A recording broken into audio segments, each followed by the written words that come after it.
Hello, hello, hello, hello, hello. Welcome to my live stream.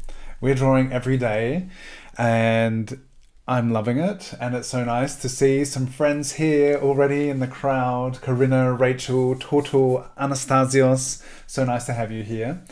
Yesterday, someone asked if I could travel back in time, what artists would I want, who would I like to speak to? I don't know if the time traveling was part of it. It was like if you could speak to any artist from the past, and it makes me think about time traveling. Hello, Kiki. And Beth said Frida Kahlo, and I thought Frida Kahlo would be a very cool person to draw. And here I will show you this. I hope this is a real photo. It's hard to tell. As I was looking through, I was finding such awesome photos of Frida Kahlo, and I was like, are these AI or are they real? They're just so cool. Yeah, Frida Kahlo and a pet deer, apparently. So, I just know some things about Frida Kahlo. I would love you in the chat to tell me all the things you know about Frida. Nicole is here. Hello. Let's start drawing, shall we? And we're focusing on shadow shapes and how good are the shadow shapes in this picture, and the light shapes, the value shapes. Yesterday was fun. Today's going to be fun too. I think all of these drawings are going to be so much fun. Shadow shapes. What colors shall I use? I thought yesterday I might use 2, but I only ended up using 1. Maybe today I might use 2. So I have an orange. Oh, tangerine, actually. I've made my work surface look pretty dark because I feel like the detail, you can kind of see the detail of the drawing better if it's darker. Luis, hola. Hola, hola, hola. Yeah, let's draw. I like these shadow shapes. So I'm going to start with something I was talking about yesterday with like just grabbing a big shape and then starting to put shapes inside of it. And I hope it's going to work out. But a bit of information before we begin. Kiki says she and Diego Rivera spent time in Detroit while Diego painted a huge mural in the Detroit Institute of Arts, a free museum here in Detroit. I think I've seen pictures of that. Hello, Maria. So everyone can chime in with your Frida Kahlo knowledge. And please educate me. So let's draw. Oh, I'll put a timer on just to see. Yeah, so it's been almost like over Christmas. I took a couple of days off live streaming, but this is like the beginning of the 4th month of daily live streams, which is pretty cool. And we've been covering different topics and drawing so many wonderful faces. And yeah, this was something I spoke about last night and recently in some of my mentorship calls about grabbing a big shape, like grabbing the outside shape and then working into it, which is not how I usually work. But I think it can be an interesting way to look differently. And so I love squinting at the reference to see what kind of grabs my attention. And I think practicing a lot, like I have an understanding of what it is I'm trying to see when I squint. And I feel like I see it more now without squinting as well. So it's like just training to see really distinct value areas. And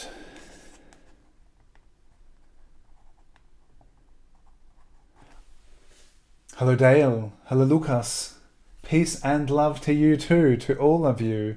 Lisbeth, you came across this article yesterday. Oh, please do share. What do you have to say, Lisbeth? Did you go reading about Frida Kahlo after yesterday's live stream? It was a really interesting question that was posed by Victoria. What artist was it even from the past, or just what artist would you speak to if you could? That was really interesting,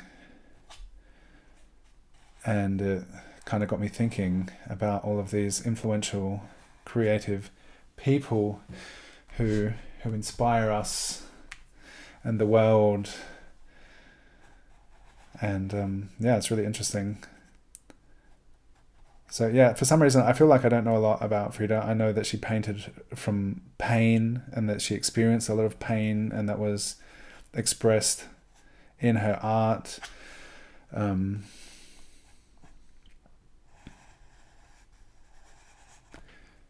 And she's a Mexican artist, but she's got some Germanness. I don't know.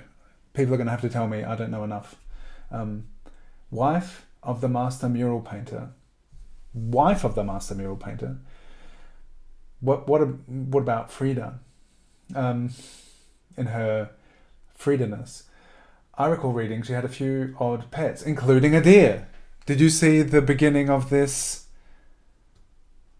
Look, I hope so much that this photo is a real photo. I'm not sure about having a deer as a pet, but this photo is just amazing. And I've cropped it to focus on the portrait, but there we have it. That could actually be a photo of Frida with a pet deer. So here I've got like this big main shape, and now I'm looking more into the shadow shapes. So I've got really distinct hair shape, and we talked yesterday a bit. Basically, the drawing I did yesterday just sorted it into two values, basically. But here I'm thinking about putting this violet pencil on top of the orange, which could be really interesting. And so for the really dark bits, there'll be this violet, which we'll be able to use, which will be fun, which I'll be able to use. What are you all using? Jessica Studio, if I want to draw like this, am I wasting my time learning the Loomis method? I was saying yesterday that if you learn the Loomis method, it can help you to draw things from imagination, which drawing this way helps you to draw anything from observation. But if you want to like change things a bit, or you want to have a more kind of a free, expressive way of drawing, I think stuff like for comics and for concept art, there are so many things where having like that understanding is super useful. So having some kind of foundation in the Loomis method, I think, can be really useful, but I never use it. So there was a time where I felt like it was empowering. It helped me understand, like, oh, this is how the face fits together. But then I realized that when it gets to the drawing part, and I want a free-flowing kind of spontaneous exploration of drawing, then it's not of use to me. But it depends what you want to do with your drawing. So it's not time wasted, for sure not. But I'm also pretty sure that if you're focused on drawing from observation, that you can also just draw anything without having to understand the Loomis method. So yeah, interesting question. It's not a waste of time. Kiki, tragically, she had a miscarriage during her time here in Detroit. Some of her art at that time infer to her loss. Interesting. And Elizabeth says, Kiki, yes, I think not being able to have children was a source of great pain to her. Nicole says, I went to Adelaide. That's where I kind of grew up. A year or two ago to a Freud's exhibition at the Adelaide Museum. It was terrific. I love the Adelaide Museum. There are so many the free museum and gallery culture in Adelaide is so cool. Not Freud, Frida. And Jessica says, yeah, I'm mainly going to be drawing from reference and observation. Thanks for the input. You are welcome. So it's really interesting to like learn that setup and understanding from the Loomis method, and then to have it like, depending how deep you are, you can internalize it somewhat, but then you can also step away from it, because I feel like it can become a crutch. If every time you want to start drawing, you have to draw the ball, and then you slice the planes off the top, or off the sides, and like if you're always going through that, for a time, it can be super helpful for putting things in the right place once you internalize that kind of understanding. But you may find, as I did, that you may want to kind of step away from it because it feels kind of formulaic. So I think it can be a great foundation, a great understanding, the Loomis method. But I feel like it's a step on the path to being able to draw without it.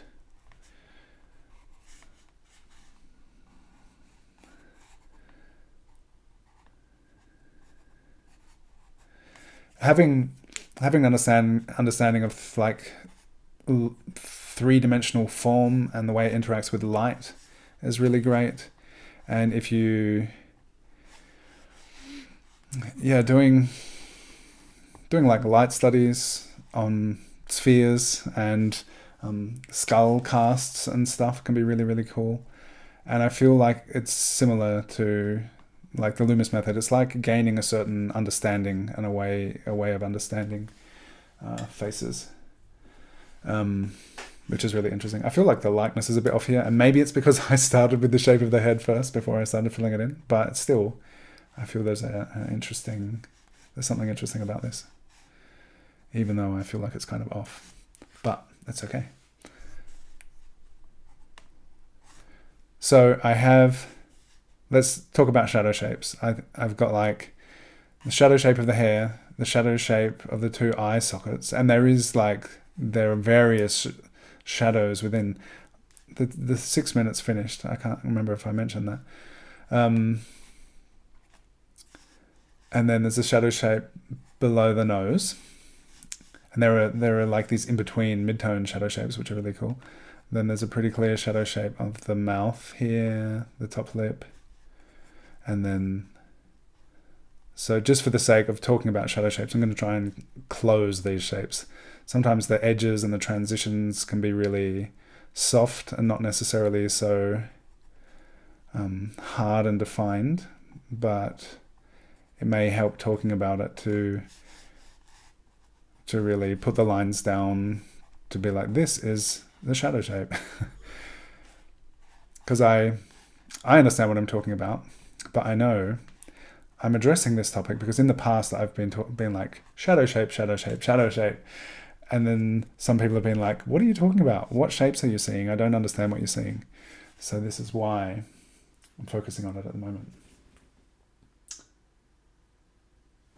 Hello, Terry. Welcome. So nice to have you here. So yeah, it's like this is this big shadow shape. These are also pretty dark, the flowers.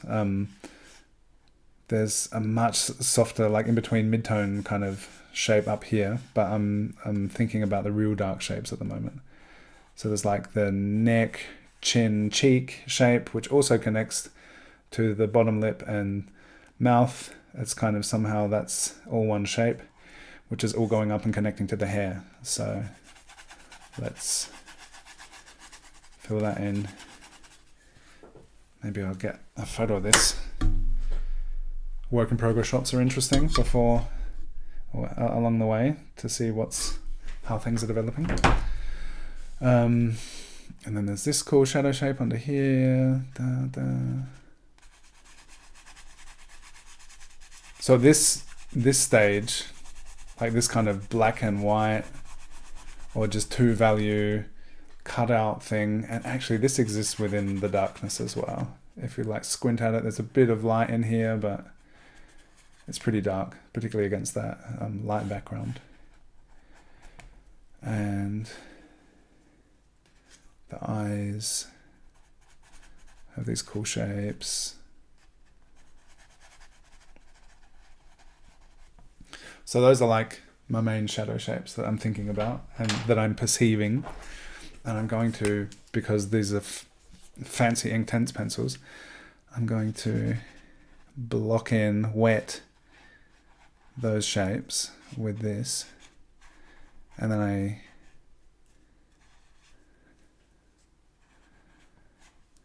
this is still quite a bright color, this orange. So even though I'm saying it's shadow shapes, this is a bright color to choose. But I thought it could be really interesting in combination with the violet, which is quite dark, to have these distinctly different colors and values to use in this.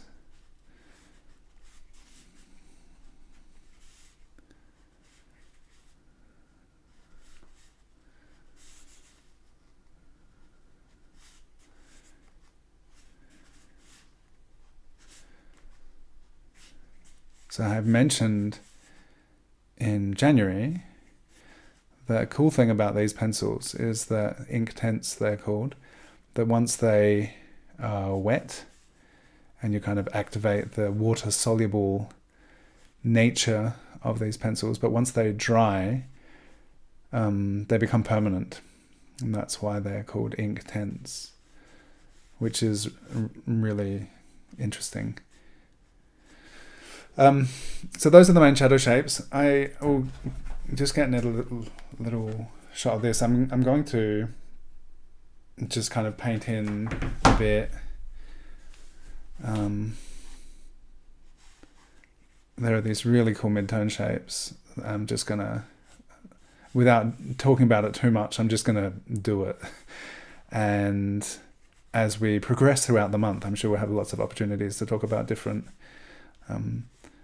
values and different ways of seeing different values and using those to find your way around the portrait. But for now, I just feel like filling this in. Something about this, the whole shape of the head, which is a bit off, but I have my violet pencil and I can redraw things. So there's some aspect of it I really like, and some of it I'm just like, oh, this is a bit wonky. So that was the second 6 minutes. I'll put another 6 minutes on. Let this dry a bit. Terry loves the Here in Detroit references. Yeah, tell us more about Detroit and Frida.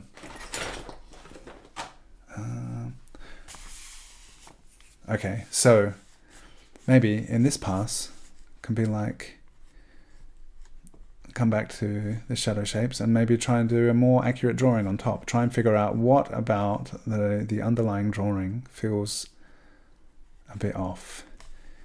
And if maybe the chin would be a bit lower.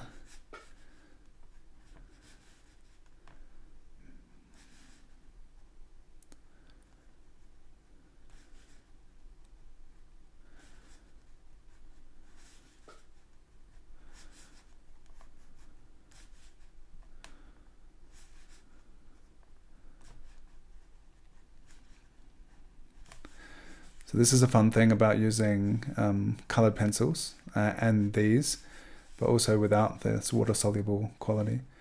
It's like using a lighter color and then a darker one on top. And like this double drawing, like layering a drawing on top of a drawing, things that are maybe a bit off in the first pass to address and correct things, and it may not, who knows what it's going to turn into, but there's something interesting about the layering process.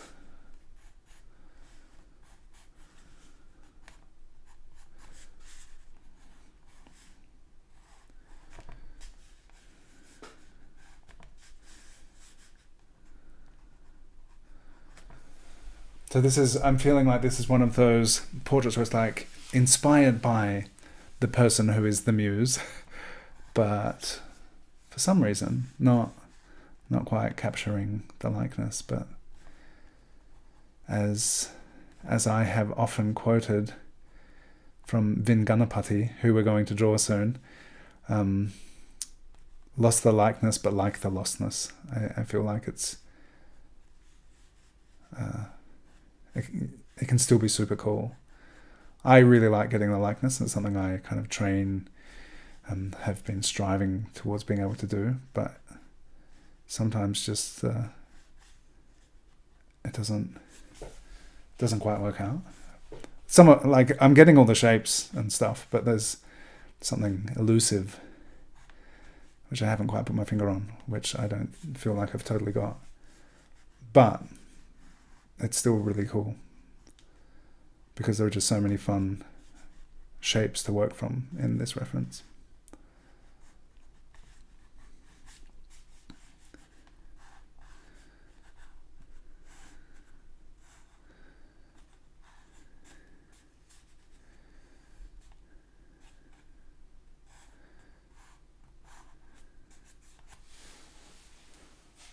Hello, Omomeno. Kiki says a likeness. That's good. Thanks, Kiki. I see that I'm drawing the shapes that are also in the photo, but there's something about it that's somehow. If I spent the eyes, the distance between the eyes and the nose.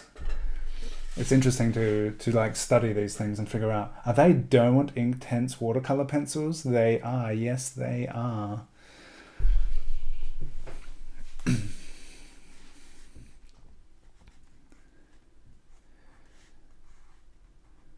I got this set of pencils 10 years ago in Keswick in the Lake District in England. And I didn't realize that the Derwent factory, Derwent pencils, come from Keswick in the Lake District in England. And of anything in my childhood that I kind of envied and desired that I saw that others had and I did not, it was a set of Derwent color pencils. Like this double-tiered box, and you open it up and then like a holy light comes out of the box and angels sing, and it's like, look at all of those colors. I had some friends that had these, and I was just like, wow, it's so amazing. I was blown away by it. But those sets of pencils are so expensive. And then, decades later, I was in the Lake District, and I was like, oh, Keswick Sound. Oh, Derwent, what? Derwent Pencil Factory? What? That's here? And we went there, and I got this set of like, I don't know how many pencils it is. It came in this nice bag, and it's like, I don't know, maybe around 20 pencils. And they're cool, and I hadn't used them for a while, and then just in January I was talking about them and started using them again, and was having a lot of fun with them.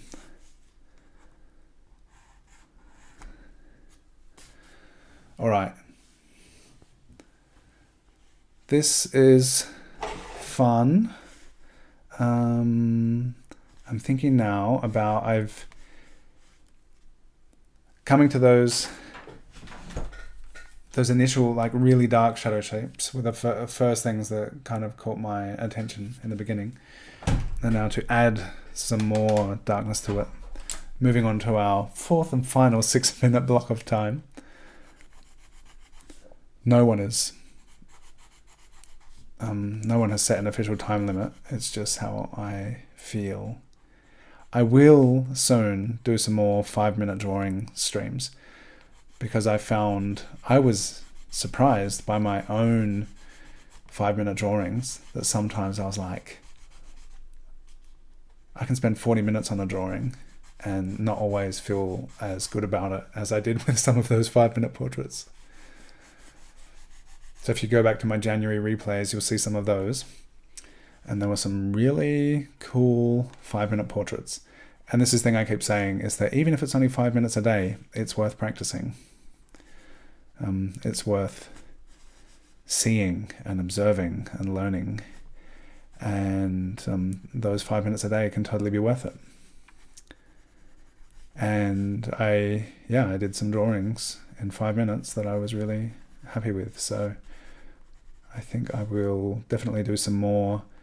I feel like shadow shapes is potentially a topic where just really quickly doing some like big, bold, shapy drawings.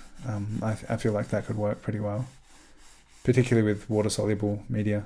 I think when we get to the ink spread, once I turn the page on this one and move back to ink, there'll be a really good opportunity to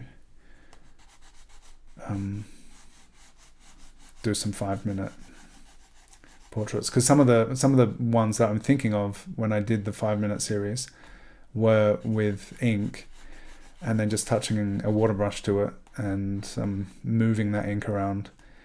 I got some results there that I was really happy with.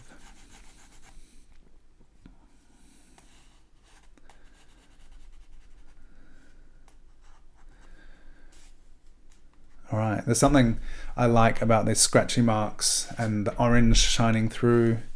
It's really cool. You're so glad you found this channel, Jesco Studio. When did you find it? Is this your first time here? It's so nice to have you here. Be sure to like and subscribe, everyone, because it's fun drawing together and doing this every day. And we've just started March, and as I mentioned, the topic I'm addressing and covering March, shifting from continuous line and pure line, is shadow shapes, because it's just a fun way of working your way around a portrait, recognizing shapes and angles and stuff. And yeah, it's just a process of drawing which I really enjoy and is key to the observational drawing approach.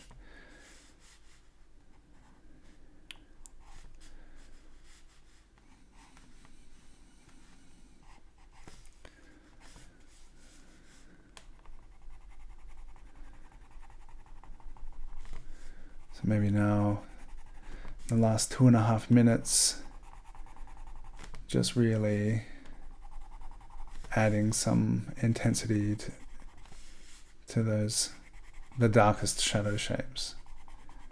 Pushing that contrast a bit could be really, really good.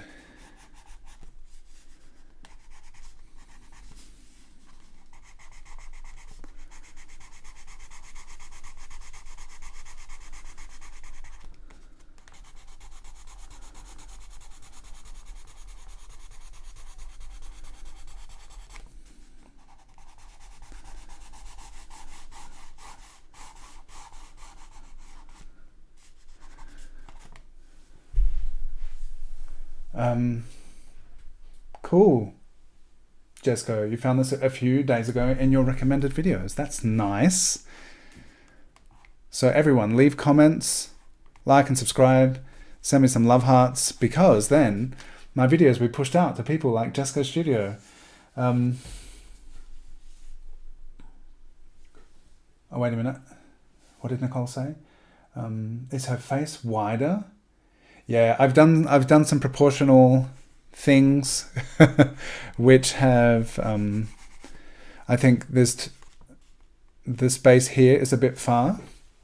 Yeah, I have this height, but somehow the facial features are pushed in pretty tight.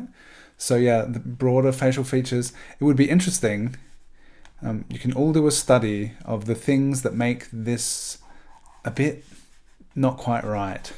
I feel like yesterday's drawing was also a bit off proportionally, but it totally felt like the reference we were working from.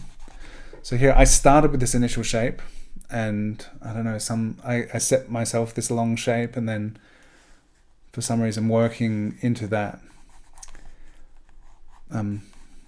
yeah, just ended up with a portrait inspired by Frida Kahlo. But I like it, and I'm glad you like it too, Laura.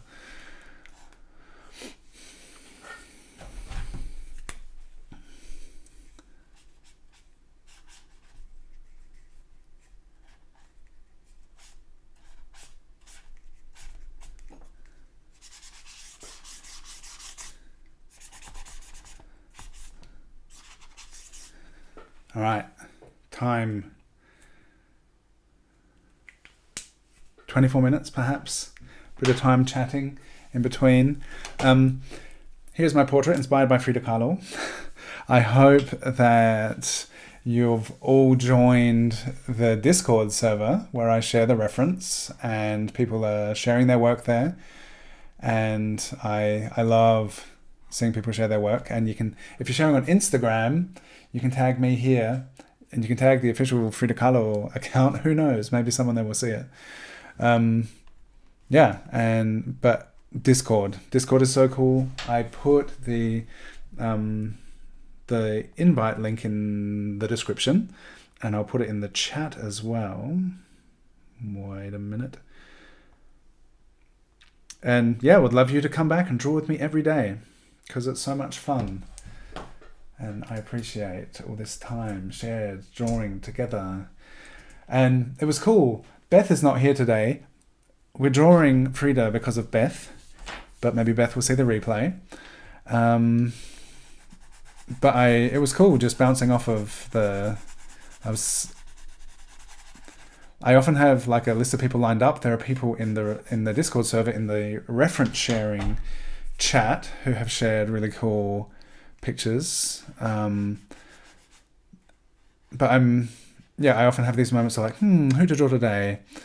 And it was just interesting thinking back to that list of artists that people were inspired by. And here we go. I am now.